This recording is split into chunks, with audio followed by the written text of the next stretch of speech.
Hello and welcome to economics on the move. Economics on the move के next lecture पे आप सभी का स्वागत है। आज जिस पे हम बात करने वाले हैं वो हमारा ग्रीन रेवोल्यूशन है और उसके ऊपर हम एक डिस्कशन करेंगे कि ग्रीन रेवोल्यूशन क्या है और कैसे ग्रीन रेवोल्यूशन ने भारत की अर्थव्यवस्था को बदला। ग्रीन रेवोल्यूशन के फादर वर्ल्ड में और इंडिया में किसको कहा जाता है, इसका ऑब्जेक्टिव क्या था। साथ ही साथ हम थोड़ा ऑब्जेक्टिव्स पे भी बात कर, अचीवमेंट पे भी बात कर लेंगे और ग्रीन रेवोल्यूशन के लिमिटेशंस पे भी बात करेंगे। शुरू करने से पहले मैं आप सभी से एक रिक्वेस्ट करना चाहूंगा कि इकोनॉमिक्स ऑन द मूव को आप सब्सक्राइब करिए, लाइक करिए, साथ में शेयर भी करिए अपने उन लोगों से जो कि इस वक्त क्लास 12th में कॉमर्स से हैं और इकोनॉमिक्स का पेपर वो देने जा रहे हैं या फिर उसकी तैयारी कर रहे हैं, तो उनको हमारे चैनल को रिकमेंड जरूर करिएगा। तो चलिए स्टार्ट करते हैं और देखते हैं कि ग्रीन रेवोल्यूशन से क्या रिलेटेड चीजें हैं जिस पे हमको चर्चा करनी है।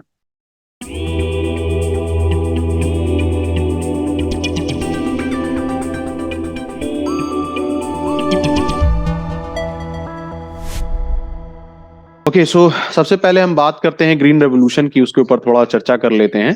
तो green revolution was an endeavour initiated by Norman Borlaug in the 1960। He is known as the father of green revolution in the world. ये बहुत इंपॉर्टेंट चीज है कि जब हम ग्रीन रेवोल्यूशन की बात करते हैं तो नॉर्मन बोरलॉग को फादर ऑफ ग्रीन रेवोल्यूशन कहा जाता है और 1960 के दौरान ये नॉर्मन बोरलॉग ने ये इनिशिएटिव लिया था।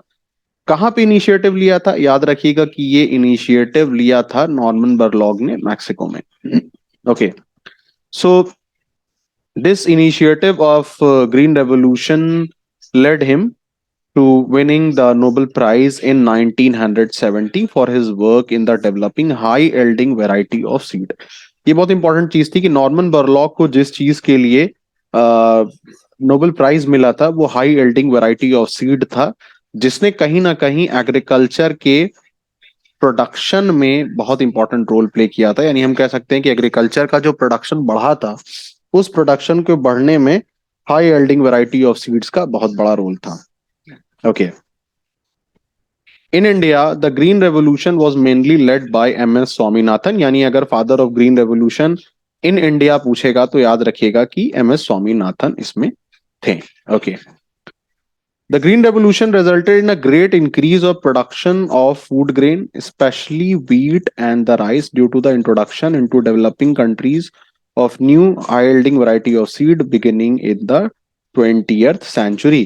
यानी अगर हम बात करते हैं इंडिया के कॉन्टेक्स्ट में तो एम एस स्वामीनाथन जो थे वो फादर ऑफ ग्रीन रेवोल्यूशन कहे जाते थे। साथ ही साथ ग्रीन रेवोल्यूशन की वजह से अगर आप देखोगे तो व्हीट और राइस की जो प्रोडक्शन था उस प्रोडक्शन में बहुत ही मैसिव इंक्रीज देखने को मिला था। Okay, it's early dramatic success were in Mexico and Indian subcontinent.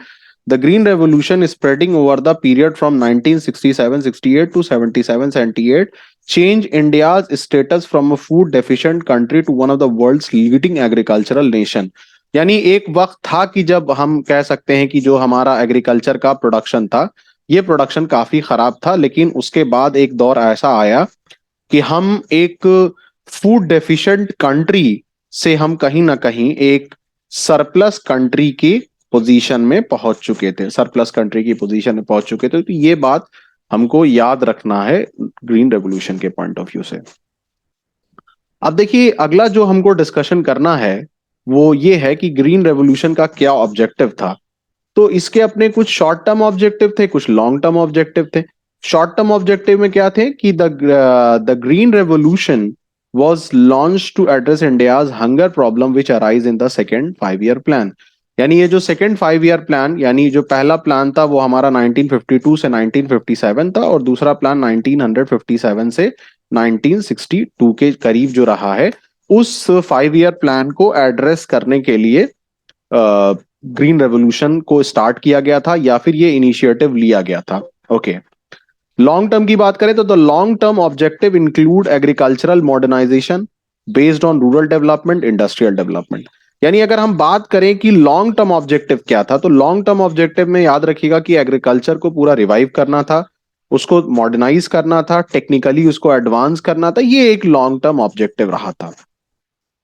उसके बाद अगर हम बात करें एम्प्लॉयमेंट के पॉइंट ऑफ व्यू से तो याद रखिएगा कि एम्प्लॉयमेंट के पॉइंट ऑफ व्यू से बात करेंगे तो एग्रीकल्चर ग्रीन रेवोल्यूशन जो था वो उसने कहीं ना कहीं एग्रीकल्चरल और इंडस्ट्रियल दोनों सेक्टर्स में काफी इंपॉर्टेंट रोल प्ले किया था। यानी जब खेती बहुत स्ट्रांग होना शुरू हुई तो एग्रीकल्चर की तरफ लोग पलटे, वहां पे रोजगार की तलाश करने लगे। और साथ ही साथ एग्रीकल्चर जब मॉडर्नाइज हुआ था तो उसमें जो भी ट्रैक्टर्स, हार्वेस्टर्स, ये तमाम चीजों की जो जरूरत हुई उसकी वजह से इंडस्ट्री में डिमांड बढ़ी, और डिमांड बढ़ने की वजह से वहां पे भी देखा गया कि रोजगार में एक इंक्रीज आया था।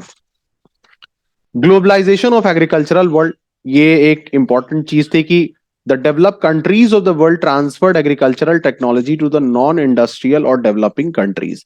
यानी ग्रीन रेवोल्यूशन की ही वजह से, या ग्रीन रेवोल्यूशन की ही ये देन थी कि जैसे जैसे एग्रीकल्चरल वर्ल्ड ग्लोबलाइज होना शुरू हुआ है उसकी वजह से ट्रांसफर ऑफ टेक्नोलॉजी होनी शुरू हुई, और उसकी वजह से कहीं ना कहीं ये देखा गया कि बहुत टेक्नोलॉजी जो एग्रीकल्चर में थी वो डेवलप कंट्री से नॉन इंडस्ट्रियल कंट्री या डेवलपिंग कंट्रीज की तरफ ट्रांसफर हुई है। Achievement of features of green revolution की अगर हम बात करें तो इसमें कुछ चीजें हैं जिसपे हम देख लेते हैं। सबसे पहला ये है कि राइज इन क्रॉप प्रोडक्टिविटी। यहाँ पे एक डेटा आपके साथ मैं शेयर कर रहा हूँ। क्रॉप है 1951 और 2016-17 का है। वीट में अगर हम देखें तो 660 क्विंटल्स के करीब प्रोडक्शन है, लेकिन अगर आप 2016-17 देखेंगे तो ये प्रोडक्शन काफी इंक्रीज हो रहा है। राइस में भी देखें तो 665 है और ये प्रोडक्शन 2550 भाग रहा है। मेज में देखें तो 704 प्रोडक्शन है जो कि 2664 के करीब प्रोडक्शन जाता है।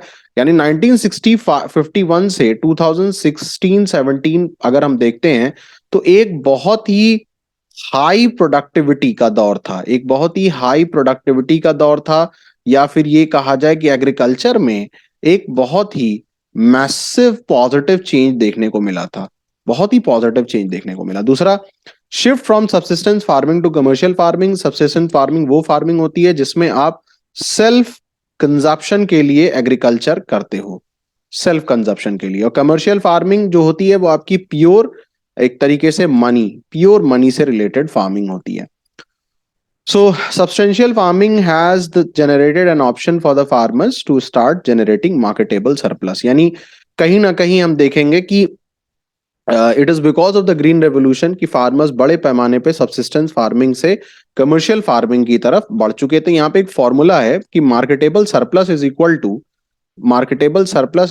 To output of wheat minus on farm consumption of wheat. इसका क्या मतलब हुआ? जैसे मान लीजिए कि एक फार्मर है, वो 1000 kg क्विंटल्स का प्रोडक्शन करता है और 200 क्विंटल्स जो है वो अपने सेल्फ कंजप्शन के लिए रखता है। तो रिमेनिंग क्या है? रिमेनिंग है 800 क्विंटल्स, जो कि वो मार्केट में उसको क्या करेगा? सोल्ड कर देगा। ठीक है, ये हो गया। Change in farmers outlook. अब देख लेते हैं कि फार्मर का जो नजरिया था एग्रीकल्चर को लेके वो भी काफी बदला था। Commercialisation of agriculture has caused a change in farmers outlook. Farmer no longer considered it as a subsistence rather considered as a commercialisation. यानी एग्रीकल्चर जो है वो अब उस नजरिए से नहीं देखी जाती थी कि ये एक नॉर्मल एक्टिविटी है, बल्कि इसको एक कमर्शियल एक्टिविटी के पॉइंट ऑफ व्यू से भी देखा जाने लगा। जैसे मैंने बताया कि मनी मेकिंग के पॉइंट ऑफ व्यू से भी एग्रीकल्चर को बहुत ज्यादा देखने शुरू कर दिया गया। Self sufficiency in food grain production. Because of green revolution, India has now become a self-sufficient country and started maintaining a buffer stock. ये बहुत इंपॉर्टेंट चीज थी कि ग्रीन रेवोल्यूशन ही का देन था कि हमारे पास एक बफर स्टॉक, यानी बहुत ज्यादा एक्स्ट्रा प्रोडक्शन हमारे पास रहने लगा, बहुत ज्यादा बड़े पैमाने पे हम प्रोडक्शन करने लगे, या फिर बड़े पैमाने पे हमारे पास एक्स्ट्रा गुड्स सरप्लस में रखे रह गया। यहाँ पे एक टर्म है कि फैलोइंग क्या होता है, ये पूछ भी चुका है पेपर्स वगैरह में, कि fallowing is a practice of leaving land as uncultivated for some time so that it regains its fertility, and it was a common practice among Indian farmers prior to the launch of HYV seed। होता क्या था कि जमीन का एक टुकड़ा होता था, जमीन के एक टुकड़े को कुछ दिनों के लिए लेफ्ट कर दिया जाता था। लेफ्ट इसलिए किया जाता था ताकि जो जमीन है वो अपनी जो क्वालिटी है उसको रीगेन कर ले। क्वालिटी इसलिए रीगेन कर ले ताकि जो आपकी जमीन है वो फिर से तैयार हो जाए, इसलिए प्रोडक्टिविटी के लिए, ये पर्पस था। During mid 1660-70 green revolution was mainly restricted to the wheat and rice confined to the region of Punjab and Haryana, West UP, Andhra Pradesh and Tamil Nadu, and from 70 to 80 spread almost to the every part of country covering almost every crops. यानी ये जो 60 to 70 वाला a period रहा था, इसमें जो green revolution था वो सिर्फ वीट और राइस पे ही कन्फाइन रहा था, याद रखिएगा। और रीजन की बात करें तो पंजाब, हरियाणा, वेस्टर्न यूपी, आंध्र प्रदेश, तमिलनाडु यहां तक रहा। लेकिन 70 टू 80 का जो पीरियड रहा था ग्रीन रेवोल्यूशन के लिए वो अलग था, और यहाँ पे ऑलमोस्ट जितनी तरीके की क्रॉप्स थी सबको कवर अप किया गया था। ग्रीन रेवोल्यूशन के लिमिटेशंस पे अगर हम बात कर लें कि ग्रीन रेवोल्यूशन का लिमिटेशंस क्या था, उसके ऊपर एक डिस्कशन कर ले कि क्या प्रॉब्लम थी जो ग्रीन रेवोल्यूशन के साथ थी। पहली बात तो लिमिटेड क्रॉप, यानी अगर हम बात करें तो ग्रीन रेवोल्यूशन को सीरियसली अगर वीट और राइस के लिए ही जाना जाता है, यानी यही दो मेन क्रॉप्स थी जिनके लिए आज भी ग्रीन रेवोल्यूशन को जाना जाता है। यानी वो क्रॉप्स जो कि कमर्शियल क्रॉप्स थी, वो कमर्शियल क्रॉप्स जैसे जूट, कॉटन और टी, उसके ऊपर बहुत ज्यादा ग्रीन रेवोल्यूशन का एक तरीके से इम्पैक्ट नहीं पड़ा था। Next, uneven spread. Green revolution has not been uniform across the region. ये भी एक प्रॉब्लम थी कि पूरे कंट्री में जो एक इक्वल वे में जो ग्रीन रेवोल्यूशन का इफेक्ट पड़ना चाहिए था वो भी नहीं हुआ। Limited farming population, the bulk of farmer in India are mostly small and marginal and they don't have been able to access the benefit of green revolution as the cost of input were affordable for them. यानी यहाँ पे एक problem जो थी वो ये थी कि ग्रीन रेवोल्यूशन के साथ अगर क्रेडिट का सिस्टम भी आसान कर दिया गया होता तो इससे बेनिफिट ये होता कि जो हमारे पास स्मॉल एंड मार्जिनल फार्मर्स हैं, उनको इसका बहुत ज्यादा आप ये समझ सकते हो कि बेनिफिट मिल गया होता, जो कि कहीं ना कहीं हो नहीं पाया। लास्ट बात पे अगर हम देखें तो क्या है, economic divide. So last point पे अगर हम बात करें तो economic divide was the last point. The gap between rich and poor farmers have increase over time. ये भी एक बहुत बड़ी चीज थी कि ग्रीन रेवोल्यूशन में वो फार्मर जिनको हम लार्ज फार्मर्स कहते हैं, जो कि एग्रीकल्चर को सब्सिस्टेंस नहीं बल्कि कमर्शियल तरीके से कर रहे थे, वो बहुत ही ज्यादा रिच हो गए क्योंकि उनको क्रेडिट फैसिलिटी वगैरह भी बहुत आराम से मिल चुकी थी। लास्ट पॉइंट पे आ जाते हैं कि does India need another green revolution. क्या हमारे भारत को एक और ग्रीन रेवोल्यूशन की जरूरत है? इसका पहला पॉइंट क्या, और productivity still low as compare to the develop nation. मतलब ये है कि जो हमारे पास जो टेक्नोलॉजिकल बेनिफिट हमको मिलना चाहिए था वो बेनिफिट हमको नहीं मिल पाया। इसकी वजह से India as compare to the develop part of the world अभी भी बहुत ज्यादा हम पीछे हैं। We're still lagging behind as compare to develop part of the country in terms of production. Most farmer India still face the uncertainty of weather. बहुत बड़ी दिक्कत है, इरिगेशन करना है तो पूरी तरीके से हम आज भी रेनफॉल पे ही डिपेंड है। ये एक बहुत बड़ी प्रॉब्लम वाली बात। The farmer continue to expose the uncertainty of market. ये भी बहुत बड़ी प्रॉब्लम है। यानी एमएसपी के फॉर्म में अगर फार्मर्स को गारंटी नहीं मिलेगी तो प्राइस फ्लक्चुएशन जिसको कहा जाता है, प्राइस फ्लक्चुएशन होने की बहुत ज्यादा पॉसिबिलिटी रहती है। Loan waivers are becoming a recurring compulsion. यानी हर बार at the end of the day क्या होता है कि हर बार किसान को लोन की माफी चाहिए होती है। लोन की माफी हर बार चाहिए है, हर बार। तो इससे क्या होता है कि जो एग्रीकल्चर है वो कहीं ना कहीं एक बहुत ही पार्ट टाइम एक्टिविटी टाइप बन के रह गया है।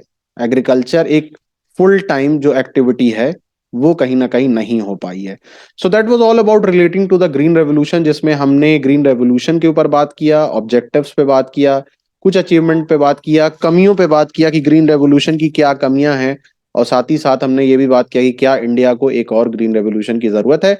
ये वीडियो है, इसके बाद हम कुछ और डिस्कशन करेंगे इंडस्ट्री से रिलेटेड, जो अगला टॉपिक है। इसके साथ ही साथ मैं कुछ एक और सीरीज आपके साथ जल्द शेयर करने वाला हूं, जहां पे हम बहुत सारा डिस्कशन करने वाले हैं, बहुत सारी बातें करने वाले हैं, बहुत सारा रिवीजन करने वाले हैं। आई होप कि आपको ये लेक्चर अच्छा लगा होगा। आप जितने भी अपने फ्रेंड्स हैं, रिलेटिव्स हैं, सबके साथ इस वीडियो को शेयर करिए। Thank you so much for watching the Economics on the Move. Stay blessed, guys. Thank you.